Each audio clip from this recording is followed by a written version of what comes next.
இயேசுவின் ஜெப கோபுரம் ஊழியங்கள் வழங்கும்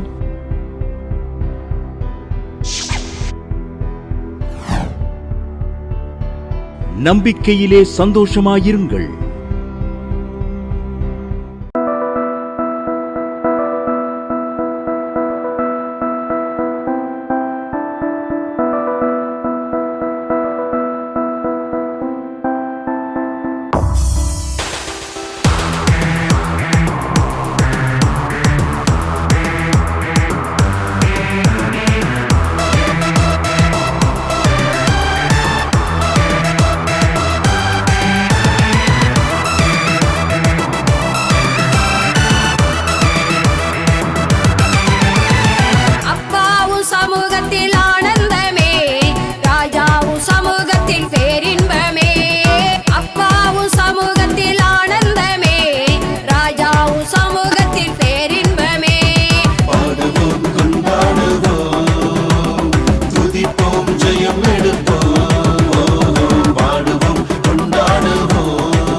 திண்டுக்கல்ல இருந்து செல்விங்கிறவங்க எழுதியிருக்காங்க.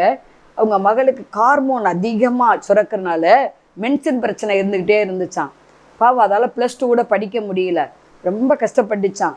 அவங்க ஜாய் டிவி ஒவ்வொரு வாரமும் ஞாயிற்றுக்கிழமை மாலை 7:30 மணிக்கு பார்ப்பாங்களாம். எலிசபெத்தா மாட்டா 2-3 தடவை நான் ஜெபம் பண்ணேன். கர்த்தர் அற்புதமாக அந்த மென்சல் பிரச்சனையிலிருந்தும் அந்த ஹார்மோன் பிரச்சனையிலிருந்தும் விடுதலை கொடுத்தாரு. அடுத்து செக்கப் பண்ணும்போது ஹார்மோன் நார்மலாக சுரக்குதே, இப்போ மாத்திரை வேண்டான்னு சொல்லிட்டாங்க டாக்டர். இதுக்காக கர்த்தருடைய நாமம் மகிமைப்படுவதா என்று சாட்சி எழுதியிருக்காங்க. நம்பிக்கையிலே சந்தோஷமாயிருங்கள். இந்நிகழ்ச்சியை பார்க்கிற யாவருக்கும் இயேசுவின் நாமத்தினாலே இனிய வாழ்த்துக்களை தெரிவித்துக் கொள்கிறேன். செய்திக்கு நேராக கடந்து செல்வோமா? நீதிமொழிகள் 11வது அதிகாரம் 2வது வசனத்தில் பின்பகுதி, தாழ்ந்த சிந்தையுள்ளவர்களிடத்தில் ஞானம் உண்டு. தாழ்ந்த சிந்தையுள்ளவர்களிடத்தில் ஞானம் உண்டு. தேவ மனுஷனாகிய சாலமோன் அவர் நமக்கு கற்றுக் கொடுத்த பாடம், தாழ்ந்த சிந்தை யாருக்கெல்லாம் இருக்கிறதோ அவர்களுக்கு ஞானம் இருக்கும். நன்றாய் கவனிங்க. தாழ்ந்த சிந்தை. பிரசங்கி 9வது அதிகாரம் 13வது வசனத்திலிருந்து நாம் வாசித்தோமானால், சூரியனுக்கு கீழே ஞானம் உள்ள ஒரு காரியத்தை கண்டேன், அது என் பார்வைக்கு பெரிதாய் தோன்றிற்று. ஒரு சிறு பட்டணம் இருந்தது, அதில் இருந்த குடிகள் கொஞ்ச மனிதர். அதற்கு விரோதமாய் ஒரு பெரிய ராஜா வந்து அதை வளைந்து கொண்டு அதற்கு எதிராக கொத்தளங்களை கட்டினான். அதில் ஞானமுள்ள ஒரு ஏழை மனிதன் இருந்தான். அவன் தன் ஞானத்தினாலே அந்த பட்டணத்தை விடுவித்தான். ஆனாலும் அந்த ஏழை மனிதனை ஒருவரும் நினைக்கவில்லை. நன்றாய் கவனிங்க. ஒரு ஏழை மனுஷன், ஒரு சிறு பட்டணம், அதில் கொஞ்சம் மனுஷர் இருக்கிறாங்க. அந்த பட்டணத்துக்கு விரோதமாய் ஒரு பெரிய ராஜா வருகிறான். பெரிய ராஜா வந்து அதை சுதந்திரிக்க வேண்டும் என்ற எண்ணத்தோடு வருகிறான். அதற்கு எதிராக பெரிய கொத்தளங்களை எல்லாம் கட்டுகிறான். அதை எப்படியாவது சுதந்திரிக்கணும் என்று அவன் எண்ணுகிறான். அந்த இடத்திலே ஒரு ஏழை மனிதன் இருந்தான். அவன் தன்னுடைய ஞானத்தினாலே, தனக்கு ஆண்டவர் கொடுத்திருக்கிற அந்த ஞானத்தினாலே அந்த பட்டணத்தை விடுவிக்கிறான். விடுவித்த அந்த ஏழை மனிதனை ஒருவரும் நினைக்கவில்லை என்று நாம பார்க்கிறோம். ஏழையின் ஞானம் அசட்டை பண்ணப்படுகிறது. நன்றாய் கவனிங்க. யாரையும் அற்பமாய் நினைக்க வேண்டாம். அந்த அற்பமானவர்களிடத்துல தான் ஞானம் இருக்குன்னு நம்ம பார்க்கிறோம். தாழ்ந்த சிந்தை உள்ளவர்களிடத்தில் ஞானம் உண்டு. ஒரு ஏழை மனுஷனிடத்துல ஞானம் இருந்துச்சுங்க. நன்றாய் கவனிங்க. இதே நீதிமொழிகள்ல தான் பார்க்கிறோம். எப்பா, நீ அந்த எருமினிடத்துல போய் கற்றுக்கோ, அதுக்கு ஒரு பிரபுவும் தலைவனும் இல்லாதிருந்தோ பாருப்பா எப்படி வரிசையா போகுதுன்னு. நன்றாய் கவனிங்க. நம்ம வீட்டில் நம்ம எறும்புகள்லாம் பார்க்கிறோம், சாரையா போகுது. அது எப்படி போகுது? அதுக்கு ஒரு லீடர் கிடையாது, அதை வழி நடத்துறதுக்கு ஒரு ராஜா கிடையாது. கரெக்டா வரிசையா போகுது, வரிசையா வருது. எந்த இடத்துல ஒரு நல்ல ஒரு ஸ்மெல் வருதோ நேர அதை தேடி போகுது. அந்த பொருளை சுதந்திரித்து கொண்டு வந்து தன்னுடைய இடத்துல சேர்த்து வைக்குது. கோடை காலத்துல சம்பாதிக்குது, சேர்த்து வைக்குது. நல்ல ஒரு பழக்கம்லாம் அந்த எறும்புக்கு காணப்படுகிறது. அந்த எறும்பின் இடத்துல போய் நீ ஞானத்தை கற்றுக்கொள்ளுப்பாங்கிறாரு. நன்றாய் கவனிங்க. தாழ்ந்த சிந்தையுள்ளவர்களிடத்தில் ஞானம் உண்டுன்னு நம்ம பார்க்கிறோம். தேவ பிள்ளைகளாகிய நமக்கு ஒரு தாழ்மையின் சிந்தை நமக்கு வேணும். பிலிப்பியர் 3வது அதிகாரம் 5வது வசனத்திலிருந்து வாசித்தோமானால், தேவ மனுஷனாகிய பவுல் அப்போஸ்தலன் சொல்லுகிறார், நான் 8ஆம் நாளில் விருத்த சேதனம் அடைந்தவன், இஸ்ரவேல் வம்சத்தான், பென்யமின் கோத்திரத்தான், எபிரேயரில் பிறந்த எபிரேயன், நியாய பிரமாணத்தின்படி பரிசேயன், பக்தி வைராக்கியத்தின்படி சபைகளை துன்பப்படுத்தினவன், நியாய பிரமாணத்திற்குரிய நீதியின்படி குற்றஞ்சாட்டப்படாதவன், ஆயிலும் எனக்கு லாபமாய் இருந்தவைகள் எவைகளோ அவைகளை கிறிஸ்துவுக்காக நஷ்டம் என்று எண்ணினேன். தேவ மனுஷன் தன்னை தாழ்த்துகிறார். இதுவரைக்கும் நான் உலகத்திற்கு ஒத்த வேஷம் போட்டேன், நான் விருத்த சேதனம் அடைந்தவன் தான், ஒரு பென்யமின் கோத்திரத்தான் தான், நியாய பிரமாணத்தின்படி ஒரு பரிசேயன் தான், குற்றஞ்சாட்டப்படாதவன் தான். நன்றாய் கவனிங்க. எத்தனையோ காரியங்கள் இருந்தாலும், எத்தனையோ மேன்மைகள் இருந்தாலும், அத்தனையும் லாபமாய் இருந்தவைகள் எவைகளோ அவைகளை கிறிஸ்துவுக்காக நஷ்டமாக எண்ணினேங்கிறார். இன்னொரு இடத்துல குப்பையுமாக எண்ணினேன்றார்.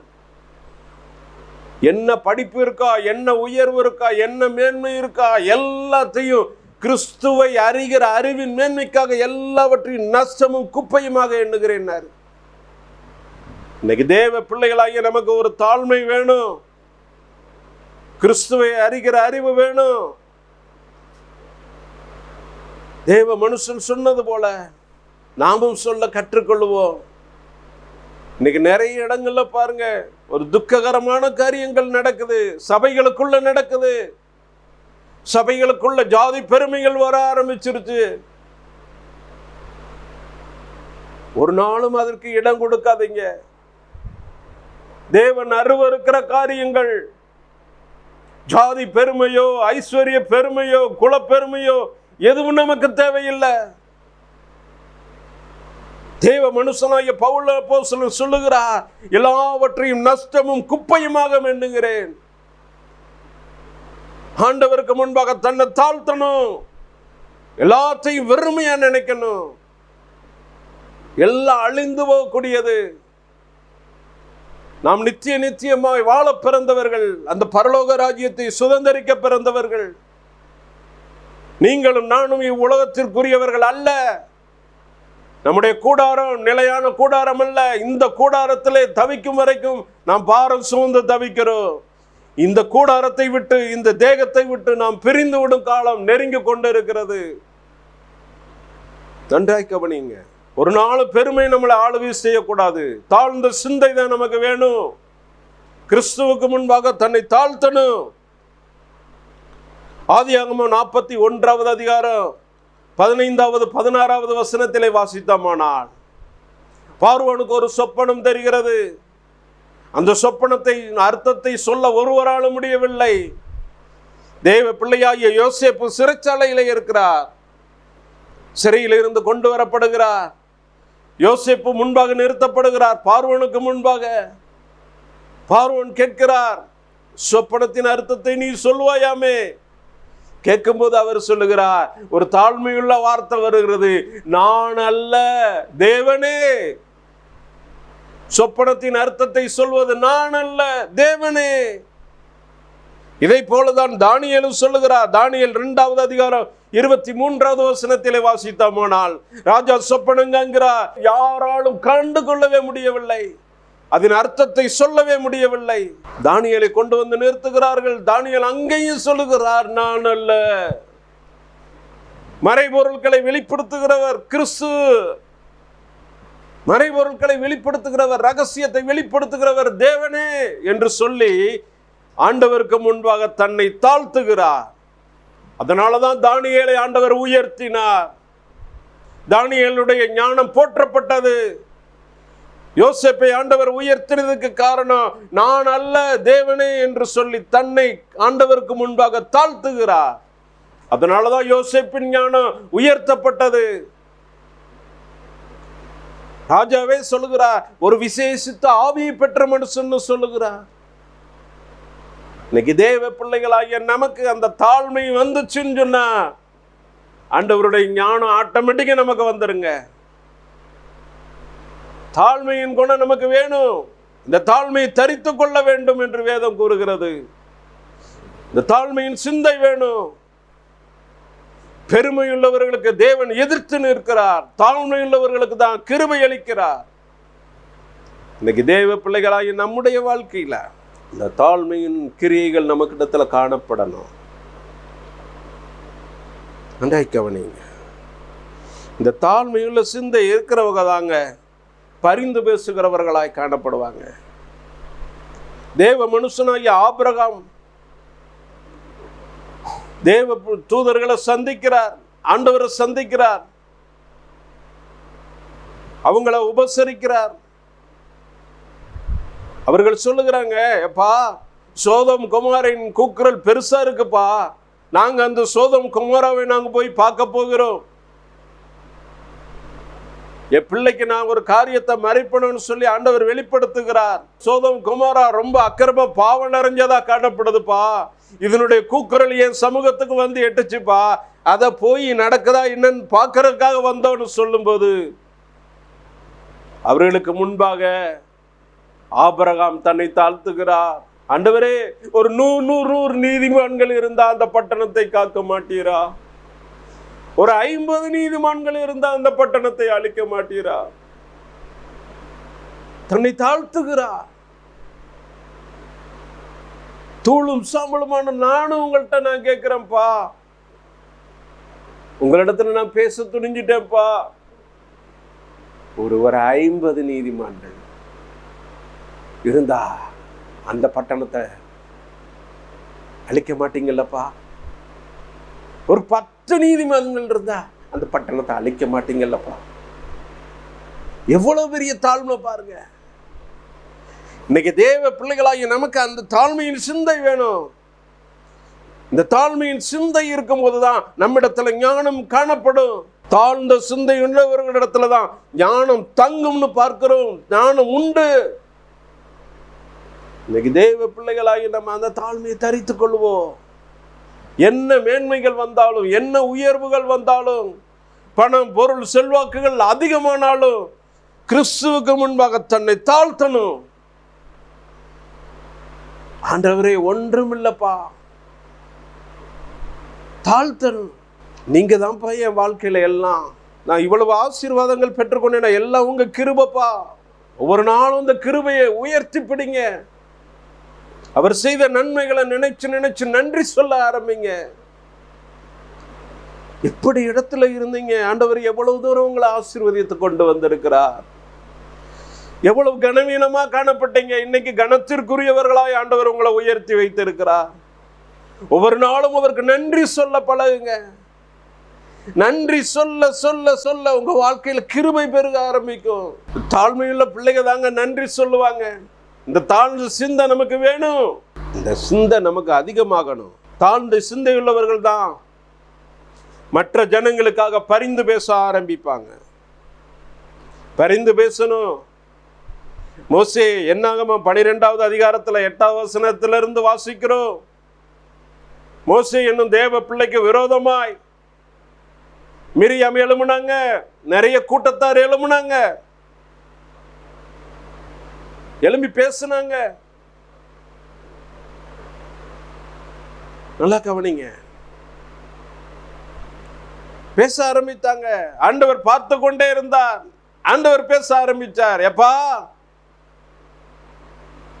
நான் இவன் என்னுடைய தாசன்பா, இவனோட நான் முகமுகமா பேசுவேன், பிரத்யட்சமா பேசுவேன், பிள்ளைப்பா அப்படின்னு சொல்லி மோசையை கொடுத்து சாட்சி கொடுத்தார் ஆண்டவர். மிரியாமுக்கு குஷ்டம் வந்த போது மிரியாமுக்காக பரிந்து பேச ஆரம்பித்தார் இந்த மோசே. பரிந்து பேசுற யார் பரிந்து பேசுவார்கள்? கர்த்தரிடத்தில் தாழ்ந்த சிந்தை உள்ளவர்கள் தான் பரிந்து பேச ஆரம்பிப்பார்கள். இன்னைக்கு தேவ பிள்ளைகளாகிய நமக்கு அந்த தாழ்மையின் சிந்தை, தாழ்ந்த சிந்தை இருக்குமானா நம்ம இடத்துல ஞானம் காணப்படும். நம்ம மற்ற ஜனங்களுக்காக பரிந்து பேச ஆரம்பிப்போம். நம்முடைய தேசத்துக்காக பரிந்து பேச ஆரம்பிப்போம். நம்முடைய ஜனங்களுக்காக, அழிந்து போகும் ஆத்துமாக்களுக்காக பரிந்து பேச ஆரம்பிப்போம். இதற்காகத்தான் நம்ம அழைக்கப்பட்டோம். இதற்காகத்தான் நம்ம வேறு விரிக்கப்பட்டோம். இந்த உலக வாழ்க்கையிலேயே வாழ்ந்து நம்ம சாவதற்கு அழைக்கப்படல. நாம் வாழப்போகிறது அந்த நித்திய வீட்டில் வாழப்போகிறோம். நித்தியமாய் அவரோடு கூட வாழப்போகிறோம். அதற்கு தகுதியுள்ளவர்களாய் நாம காணப்படணும். இந்த தகுதி வேண்டுமானா நம்ம இங்க இருக்கும் போதே நம்முடைய தாழ்த்தி ஒப்பு கொடுக்கணும். தாழ்மையின் சிந்தையை நம்ம தரித்து கொள்ளணும். ஏசப்பாவே சொல்றார், எப்பா, ஒரு வீட்டுக்கு அழைச்சா, ஒரு இடத்துக்கு அழைச்சா, நீ அப்படியே போய் தள்ளி உட்காருப்பா. ஒருவன் உன்னை பார்த்து உன்னை மேலே வா என்று சொல்வதே உனக்கு மேன்மை. அதுக்கு முன்னாடி நீயா போய் நான் வந்துட்டேன்னு சொல்லி பெரிய சீட்டை விரும்பாதப்பா. நீ ஒரு தலைவனாக இருக்கணும்னா மற்றவங்களுக்கு நீ பணிவிடைக்காரனாக இருக்கணும். அதுதான் இயேசுசாமி கற்றுக் கொடுத்த பாடம். அதனாலதான் பாருங்க, சீடர்களின் கால்களை ஆண்டவர் கழுவினார். அந்த கழுவினதுக்கு என்ன அடையாளம்? எப்பா நானே தாழ்மையின் சிந்தையா இதை செய்து கொண்டே இருந்தேனா, நீங்களும் இதே போல செய்யணும்னு கற்றுக் கொடுத்தார். நன்றாய் கவனிங்க. தேவ பிள்ளைகளாகிய நமக்கு எப்பயும் அந்த தாழ்மையின் சிந்தை காணப்படணும். இந்த தாழ்ந்த சிந்தை உள்ளவர்களிடத்துல தான் ஞானம் உண்டு, ஞானம் இருக்கும். ஞானம் யார்? கர்த்தருக்கு பயப்படுதலை ஞானத்தின் ஆரம்பம். அவர்தான் நமக்கு ஞானம், அவர்தான் நமக்கு மீட்பு, அவர்தான் நமக்கு எல்லாம். தேவ பிள்ளைகளாகிய நம்ம அந்த ஞானத்தை பெற்றுக்கொள்ள வேண்டும். தாழ்ந்த சிந்தை உள்ளவர்களிடத்துல தான் ஞானம் உண்டு. நன்றாய் கவனிங்க. சரி, இந்த தாழ்ந்த சிந்தை இருக்கிறவங்களிடத்துல இவங்களுக்கு என்ன கிடைக்கும்? நீதிமொழிகள் 3வது அதிகாரம் 34வது வசனத்தை வாசித்தோமானா, இகழ்வோரை அவர் இகழுகிறார், தாழ்மை உள்ளவர்களுக்கோ கிருபை அளிக்கிறார். இந்த தாழ்மையின் சிந்தையை தரித்துக் கொள்ளுகிறவர்களுக்கு தான் அவர் கிருபை கொடுக்கிறவராயிருக்கிறார். உங்களுக்கு கிருபை வேணுமா? உங்க குணத்தை மாத்துங்க, உங்களுடைய சிந்தையை மாத்துங்க. தாழ்ந்த சிந்தை உள்ளவர்களிடத்துல தான் அந்த கிருபை விளங்கும், அந்த கிருபை காணப்படும். ஆண்டவர் சொல்லுகிறார், அவங்களுக்கு தான்ப்பா நான் கிருபையை கொடுக்கிறேன், அவங்களுக்கு தான் கிருபையை கொடுக்கிறேன். நீதிமொழிகள் 22வது அதிகாரம் 4வது வசனத்திலே வாசித்தோமானா, தாழ்மைக்கும் கர்த்தருக்கு பயப்படுதலுக்கும் வரும் பலன் ஐஸ்வர்யமும் மகிமையும் ஜீவனுமா. இந்த தாழ்ந்த சிந்தை உள்ளவர்களிடத்துல, தாழ்மை உள்ளவர்களிடத்துல தான் அப்பா என்னென்ன கொடுக்கிறாரு? ஐஸ்வர்யம், மகிமை, ஜீவன். இவங்களுக்கு தாங்க கிடைக்கும். பெருமை பாராட்டுறவங்களுக்கு கிடைக்காதுங்க. அவங்க இன்னைக்கு இருப்பாங்க, நாளைக்கு போயிடுவாங்க. அவங்களுடைய பேரு முதலாய் அழிக்கப்படும்னு நம்ம வேதத்துல பார்க்கிறோம். அநியாயமா ஐஸ்வர்யத்தை சம்பாதிக்கிறவன் எப்படிப்பட்டவனா? முட்டையிட்டு அடைகாக்காமற் போகிற கௌதாரிக்கு சமானம்னு நம்ம பார்க்கிறோம். கிராமப்புறங்கள்ல விவசாய நிலங்கள்ல பாத்தீங்கன்னா சின்ன கோழி மாதிரி சின்ன கௌதாரி தெரியும். இந்த கௌதாரியினுடைய பழக்கம் என்ன தெரியுமா? முட்டை போடும், முட்டை போட்டுட்டு எனக்கு என்னன்னு அது வாட்டுக்கு போயிடும். அந்த முட்டை அந்த ஹீட்டுக்கு, அந்த தரையினுடைய வெப்பத்துக்குதே அது அப்படியே பொறிச்சு அது குஞ்சா மாறும். கௌதாரியினுடைய சுபாவம் அதுதான். தான் முட்டை இடுகிறது, அடைகாக்காமற் போகிற கௌதாரி மாதிரி மாறிடுது. இதை போலதான் ஐஸ்வர்யவான்கள் சொத்துக்களை சேர்க்கிறாங்க. தான் பேரை உண்டு பண்ணணும்னு சொல்லி பட்டணத்துக்கு பேரை வைக்கணும், நம்ம கட்டடத்துக்கு பேர் வைக்கணும், எல்லாத்துக்கும் பேர் வைக்கணும்னு நினைக்கிறாங்க. தன்னுடைய பேர் விளங்கணும்னு செய்கிறாங்க. ஆனால் கடைசியில் பாருங்க, அவங்க ஒன்றுமே கொண்டு போவதில்லை. அவங்களுடைய சொத்துக்களை யார் யாரோ அனுபவிக்கிறாங்க. இன்னைக்கு இதுதாங்க நடக்குது. இதனாலதான் இயேசுப்பா சொன்னா, உங்களுடைய சொத்துக்களை பரலோகத்தில் சேர்த்து வைங்க. இங்க நீங்க சேர்த்து வைக்க பூச்சியும் துரும்பும் எல்லாம் பிடிச்சிரும்பா, திருடனும் கண்ணு மட்டும் திருடுவான்பா. உங்கள் பொக்கிஷங்களை பரலோகத்துல சேர்த்து வைங்க. நன்றாய் கவனிங்க. எறும்பு ஞானம் உள்ளதுன்னு பார்க்கிறோம். எறும்பு கொண்டு போய் குழியில சேர்த்து வைக்கும். இன்னைக்கு தேவ பிள்ளைகளாக நமக்கு ஆண்டவர் கொடுக்கிற ஞானம், நீங்க சேர்த்து வைக்கிறத அங்க சேர்த்து வைங்க. இதை இங்க இருந்து அங்க டிரான்ஸ்ஃபர் பண்ணுங்க. நற்கிரியைகள் செய்யுங்க. உங்க இருதயம் கொடுக்கிற குணங்களா தாராள குணங்களாய் வரட்டும். உங்க குணத்தை மாத்துங்க. தாழ்ந்த சிந்தையுள்ளவர்களுக்கு தான் கொடுக்கிற மனப்பான்மை வரும். இந்த மனப்பான்மை நமக்கு வேணும். தாழ்ந்த சிந்தை, கிறிஸ்துவின் தாழ்மையை நம்ம தரித்து கொள்ளணும். அப்பொழுதுதான் கிருபை நமக்கு கிடைக்கும். அப்பொழுதுதான் ஐஸ்வர்யம் நமக்கு பெருக ஆரம்பிக்கும். அப்பொழுதுதான் மகிமையும் கனமும் நமக்கு உண்டாக ஆரம்பிக்கும். அது மாத்திரம் இல்லாம ஒரே ஒரு வசனம், யாக்கோபு 4வது அதிகாரம் 10வது வசனத்துல சொல்லுகிறோம், கர்த்தருக்கு முன்பாக தாழ்மைப்படுங்கள், அப்பொழுது அவர் உங்களை உயர்த்துவார். ஒரு உயர்வான வாழ்க்கை. என்ன கவனிங்க, கிருபையை கொடுக்கிறாரு, மகிமையும் கனத்தையும் கொடுக்கிறாரு, ஐஸ்வர்யத்தை கொடுக்கிறாரு, ஒரு உயர்வை கொடுக்கிறாரு. அதனாலதான் பார்க்கிறோம், கர்த்தருக்கு முன்பாக தாழ்மைப்படுங்கள், அப்பொழுது அவர் உங்களை உயர்த்துவார். நல்லா கவனிங்க. எவ்வளவுக்களோ அவருக்கு முன்பாக தாழ்மைப்படுத்துறீங்களோ உங்களை உயர்த்த ஆரம்பிச்சுவாரு. இன்னைக்கு எந்தெந்த இடத்துல உங்க வாழ்க்கை தலை குனிந்த வாழ்க்கையாய் காணப்படுகிறதோ அதே இடத்துல உங்கள் தலையை நிமிர பண்ணுவார். எந்த இடத்துல அவமானத்தினால தலை குனிஞ்சு நின்னீங்களோ, யார் யாரெல்லாம் ஒதுக்கி தள்ளப்பட்டீங்களோ அவங்களுக்கு முன்பாக உங்க தலையை உயர்த்துவார். உங்கள் சத்துருக்களுக்கு முன்பாக உங்க தலையை உயர்த்துவார். உங்களை வேதனைப்படுத்தினவங்களுக்கு முன்பாக உங்க தலையை உயர்த்துவார். இன்னைக்கு அந்த தாழ்மையை தரித்துக் கொள்ளுங்கள். தாழ்மையை தரித்துக் கொள்ளும் போது கிறிஸ்துவின் சுபாவம் நம்மிடத்துல இருந்து வெளிப்படும். அவர் கொடுத்த மேலான நன்மைகளெல்லாம் நமக்கு வந்து சேரும். இதை பெற்றுக்கொள்ள நீங்க ஆயத்தமா இருக்கீங்களா? கண்களை மூடி ஜெபிப்போம். தகப்பனே, உங்களுக்கு நன்றி சுவாமி. நீர் பேசின வார்த்தைகளுக்கு நன்றி செலுத்துகிறோம் ஐயா. தாழ்ந்த சிந்தை உள்ளவர்களிடத்தில் ஞானம் உண்டுன்னு நாங்க பார்க்கிறோம் ஐயா. இந்த தாழ்மையை தரித்து கொள்ள, இந்த தாழ்ந்த சிந்தையை தரித்து கொள்ள எங்கள் ஒவ்வொருவருக்கும் நீங்க கற்றுக் கொடுங்கப்பா. அப்பா, உமக்கு நன்றி சுவாமி. நன்றி அப்பா. வேதத்தின் வெளிச்சத்துல நாங்கள் அனுதினமும் நடக்க நீர் எங்களுக்கு கிருபை கொடுங்க. ஒவ்வொரு நாளும் ஒவ்வொருவரோடும் நீங்க பேசுங்க, இடைப்படுங்கப்பா. அப்பா, உமக்கு நன்றி சுவாமி. இதுவரை மேட்டிமைத்தனங்கள் எங்களுக்கு இருந்தா தயவா மன்னிங்க. வேணாம் சுவாமி. ஜாதி பெருமைகள் வேண்டாம்ப்பா, ஐஸ்வர்ய பெருமைகள் வேண்டாம்ப்பா. அப்பா, மேன்மைக்கு முன்னானது தாழ்மைன்னு நாங்க பார்க்கிறோம். இந்த தாழ்மையை தரித்து கொள்ள எங்கள் ஒவ்வொருவருக்கு கிருபை செய்யுங்க. இயேசுவின் நாமத்தில் கெஞ்சி கேட்கிறோம் நல்ல பிதாவே, ஆமென். மாணவர்களே, அதிசய கல்வாரி ஊழியங்கள் மூலம் ஒவ்வொரு மாதமும் தேவனால் எல்லாம் கூடும் பத்திரிகையை நாங்கள் வெளியிடுகிறோம். தேவ சமூக பாடல்கள் DVD, ACD இந்த பாடல்களை நாங்கள் வெளியிடுகிறோம். அதிசய கல்வாரி ஊழியம் இது தீர்க்க தரிசன ஜெப ஊழியமாக நடைபெறுகிறது. இந்த ஊழியங்களுக்காக ஜெபிக்க, காணிக்கையை அனுப்ப தாங்க மறவாதிருங்கள்.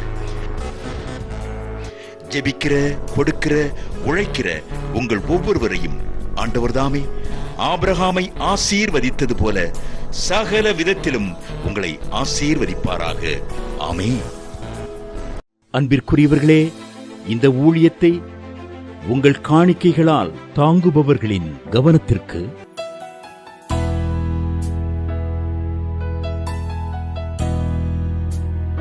ஜிபே மூலமாகவும் நீங்கள் தாங்கும்படி உங்களை பட்சமாய் கேட்டுக்கொள்கிறோம். எங்களுடைய ஜிபே எண்ணானது 9434308050.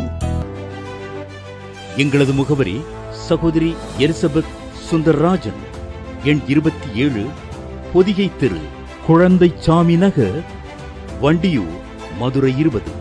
செல்போன் எண்கள் 9487177765 9095328172 மற்றும் 9443930850.